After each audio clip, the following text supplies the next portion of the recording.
उत्तर प्रदेश पंचायत चुनाव को लेकर उत्तर प्रदेश सरकार क्यों डरी हुई, क्या कारण है और कोर्ट जो है वो पंचायत चुनाव के मामले में क्यों चुप्पी साधे हुए और राज्य निर्वाचन आयोग अपनी जिम्मेदारियों को क्यों निर्वाह नहीं कर रहा। इस वीडियो में हम आपको बताएंगे कि पंचायत चुनाव को लेकर कोर्ट, राज्य निर्वाचन आयोग और राज्य सरकार यानी उत्तर प्रदेश सरकार एक ही राह पर चलते हुए क्यों नजर आ रही। और सबसे बड़ा सवाल ये कि उत्तर प्रदेश सरकार पंचायत चुनाव कराने से क्यों डर रही है। जी हाँ, स्वागत है आप सभी का 3PM में। मैं हूं सुशील तिवारी। पंचायत चुनाव उत्तर प्रदेश का सबसे बड़ा मुद्दा बन गया। पंचायत चुनाव को लेकर दर्जनों याचिकाएं डाली गई और उसके बाद लखनऊ में भूख हड़ताल तक किया गया।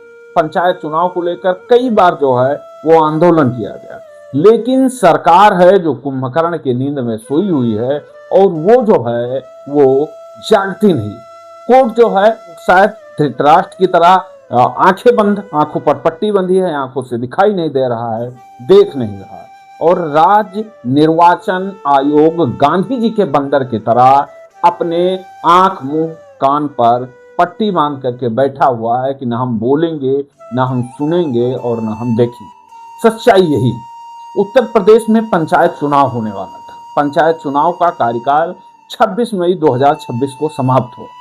उत्तर प्रदेश की जनता को विश्वास था कि पंचायत चुनाव जो है वो समय से कराए जाएंगे, क्योंकि उत्तर प्रदेश में सब कुछ सही चल रहा था। उत्तर प्रदेश सरकार विधानसभा चुनाव की तैयारी भी कर रही और यूपी सरकार के मंत्री, पंचायती राज मंत्री ओम प्रकाश राजभर का लगातार बयान आ रहा था, जिसमें ओम प्रकाश राजभर कह रहे थे कि पंचायत चुनाव को लेकर सारी तैयारियां जो है वो पूरी कर ली गई हैं, सभी जिलों में मतपत्र जो है वो भिजवा दिया गया है और SIR का काम चल रहा है, इसलिए पंचायत चुनाव को लेकर के अभी ज्यादा जानकारी नहीं सामने आ रही। जैसे ही SIR का काम शुरू होता है, फाइनल वोटर लिस्ट आती है, उसके बाद पंचायत चुनाव करा दिया जाएगा। लेकिन ये शायद पर्दे के पीछे की जुबान थी, ये शायद झूठे मंत्री का झूठा आश्वासन था। हकीकत कुछ और था। हकीकत ये था कि उत्तर प्रदेश की जनता ने मंत्री जी के बातों को स्वीकार कर लिया था कि मंत्री जी जो कह रहे हैं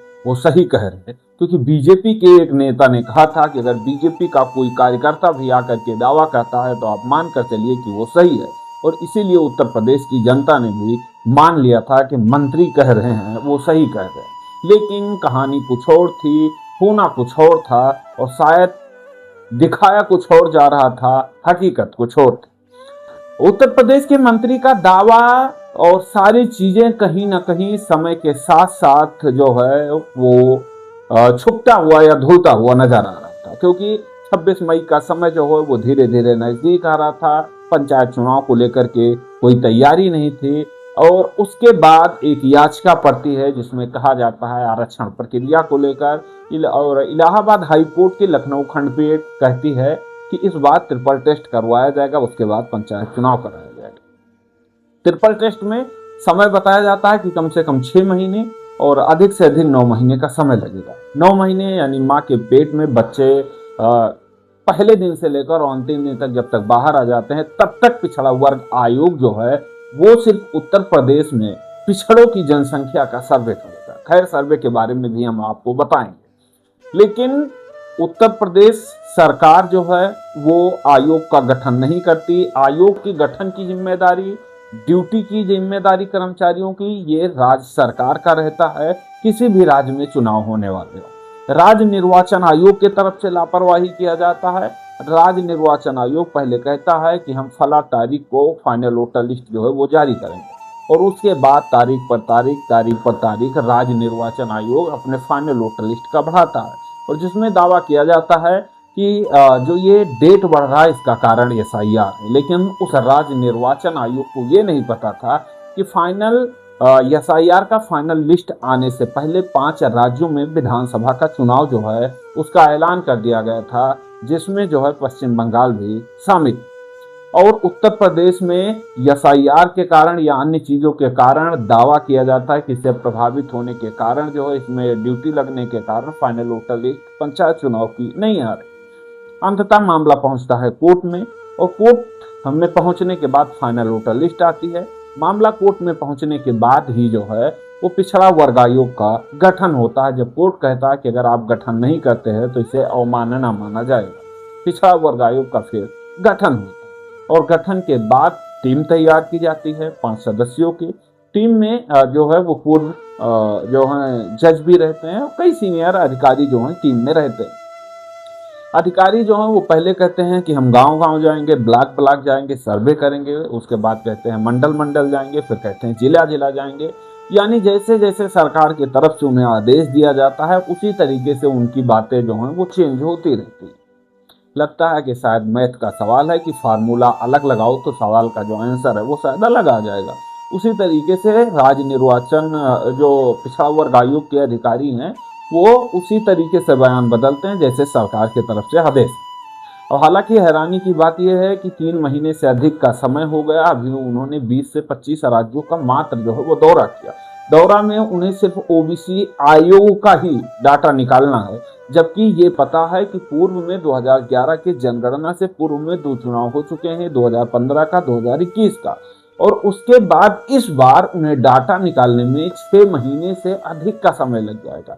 कभी तो कहा जाता है जो ओबीसी आयोग के सदस्य हैं उनके द्वारा कि फरवरी 2027 में जो है वो हम सर्वे करके रिपोर्ट देंगे, तो कभी कहा जाता है कि दिसंबर 2026 में। ये चीजें तो इधर स्पष्ट हुई। उसके बाद दर्जनों याचिकाएं पड़ती हैं लखनऊ खंडपीठ में और इलाहाबाद हाई कोर्ट।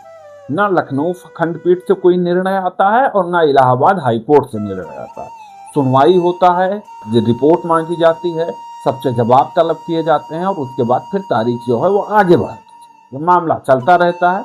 एक दिन आता है जब इलाहाबाद हाई कोर्ट के लखनऊ खंडपीठ में जो जज साहब हैं वो भड़कते हैं और वो कहते हैं कि पंचायत चुनाव कराने के पीछे ना कराने के पीछे सरकार की मंशा क्या है, ये हमें जवाब जो है वो स्पष्ट करना है कि सरकार ने जो है वो चुनाव क्यों नहीं करवाया, इसके पीछे कारण क्या है और आपको चुनाव 6 महीने के भीतर किसी भी परिस्थिति में कराना पड़ेगा। जब ये चीजें होती हैं उसके बाद उत्तर प्रदेश सरकार सरकारी वकील के द्वारा षड्यंत्र किया जाता है और षड्यंत्र करने के बाद केस को एक साथ मर्ज करने की अपील की जाती है और जिसकी सुनवाई सीजे करते हैं, चीफ जज करते हैं इलाहाबाद हाई कोर्ट के। और एक के बाद एक सुनवाई करने के बाद में 2-3 तारीखों पर और उसके बाद निर्णय आता है कि सारे केस को एक साथ कर दिया जाएगा। जो लखनऊ में याचिका पड़ी रहती है उसे इलाहाबाद में कर दिया जाता है। यानी जहां से सुनवाई होने का या जहां से आदेश आने का उम्मीद था उसे हटा करके एक साथ कर दिया जाता है और उसके बाद इलाहाबाद हाई कोर्ट में दर्जनों याचिकाओं को एक साथ जोड़ दिया जाता है और एक साथ जोड़ने के बाद सुनवाई शुरू हो जाती है। 1-1 घंटे बहस होने के बाद अंततः जब नतीजे का इंतजार रहता है कि अब कुछ परिणाम आने वाला है तो फिर से तारीख लगा दिया जाता है। यूं कहें कि शायद कोर्ट को सनी देओल का वो दामनी फिल्म वाला डायलॉग पसंद है या जज साहब को ज्यादा प्रिय है। खैर दोनों बातें हो सकती है, क्योंकि जब सरकार नहीं चाह रही है, राज्य निर्वाचन आयोग नहीं चाह रही है, तो जज साहब कहां से चाह सकते हैं या कोर्ट कहां से चाह सकता है, ये बातें स्पष्ट है, इसमें कोई दो राय नहीं है। एक के बाद एक हर मामले की कभी पास ओवर किया जाता है, कभी वकील नहीं आते, कभी कोई नहीं आता। ऐसे ही मामला जो है वो चल रहा है मई से लेकर के और उससे पहले से लेकर के, लेकिन जब से कार्यकाल बढ़ाया गया तब से और आज तक। इसी बीच में एक और ट्विस्ट आता है। ट्विस्ट यह आता है कि जो ग्राम प्रधानों को प्रशासक बनाया गया था उस मुद्दे को लेकर के कोर्ट में एक याचिका डाली, जिसमें कहा जाता है कि संवैधानिक अनुसार से एक अधिकारी को प्रशासक बनना चाहिए, लेकिन सरकार ने 2027 के चुनाव को, विधानसभा चुनाव को देखते हुए जो प्रशासक है वो अधिकारी को नहीं बल्कि ग्राम प्रधान को ही जिम्मेदारी दिया है। जबकि कानूनन है कि प्रधान को 5 साल से, प्रधान हो या किसी भी प्रतिनिधि को 5 साल से अधिक का समय नहीं दिया जाना चाहिए। सरकार अपनी कूटनीति के द्वारा जवाब देती है और उसके बाद में जवाब देने से पहले जब इलाहाबाद हाई कोर्ट जो है वो टिप्पणी करता है कि प्रशासक जो नियुक्त किए गए हैं वो अवैध तरीके से, असंवैधानिक तरीके से किए गए हैं और इन्हें जब तक कोर्ट का आदेश नहीं आता है तब तक कार्य करने की अनुमति नहीं दी जाती। उसके बाद में मामले को फिर अपने स्तर से जो है सेटलमेंट किया जाता है। कोर्ट जो है वो फिर दोबारा जब सुनवाई होता है तो कहते हैं सिंगल बेंच है, हम यहाँ सुनवाई नहीं करेंगे, लखनऊ में सुनवाई होगा, इलाहाबाद हाई कोर्ट। और लखनऊ में जब मामला पहुंचता है तो लखनऊ से ट्रांसफर करवा देता है फिर इलाहाबाद।